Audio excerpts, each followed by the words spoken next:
First of all, what is greatness? Greatness is the result of living out the life that God has planned for you. Which means if you do everything that God has asked you to do, if you walk in the way God has called you to walk, the end result will be called greatness.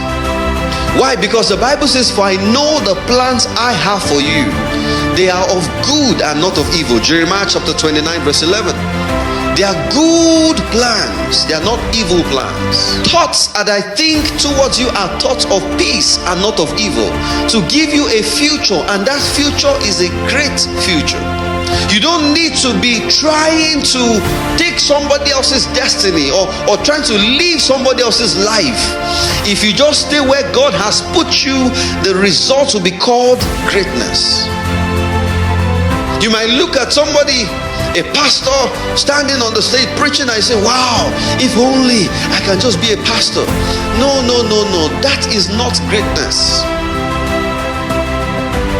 When you thrive where God has planted you, the result will be greatness.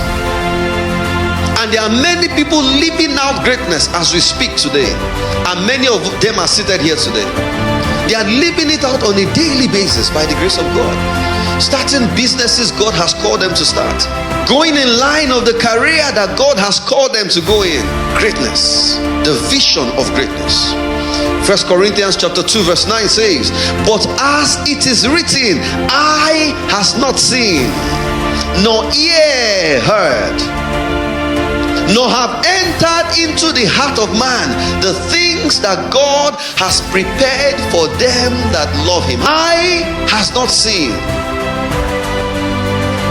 ear has not heard, it has not entered the heart of man. These are the three ways we communicate with the spiritual realm: by seeing, by hearing, and by perceiving.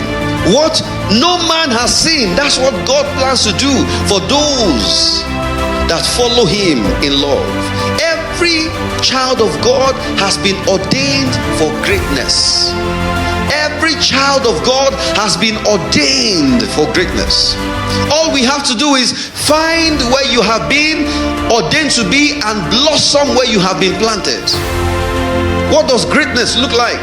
When God adds value to your name.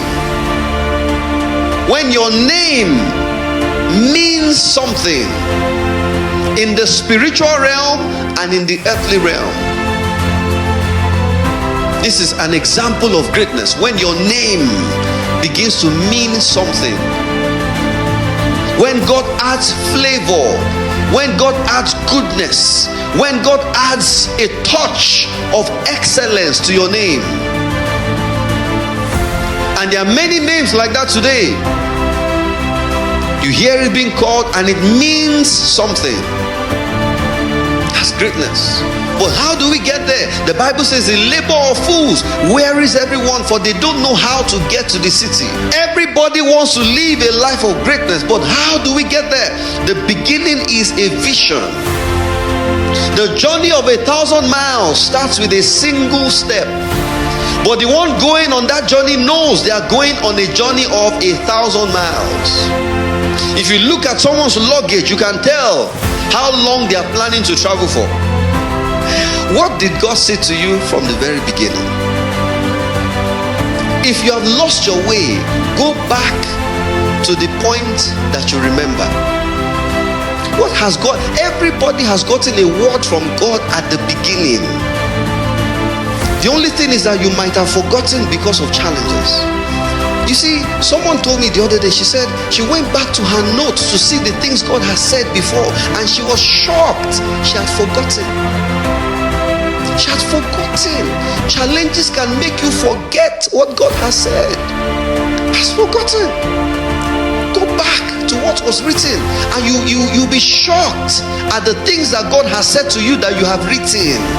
You'll be shocked.